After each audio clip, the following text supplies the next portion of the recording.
गरुडगमन तव चरणकमलमिह मनसि लसतु मम नित्यम् गरुडगमन तव चरणकमलमिह मनसि लसतु मम नित्यम् मनसि लसतु मम नित्यं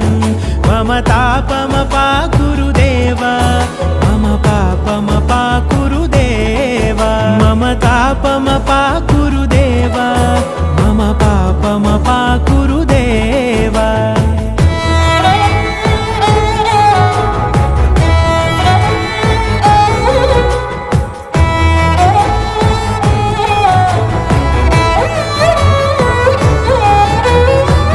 जनयन विधि नमुचिहरण मुख विबुध विनुत पद पद्मा जल जनयन विधि नमुचिहरण मुख विबुध विनुत पद पद्मा विबुध विनुत पद पद्मा।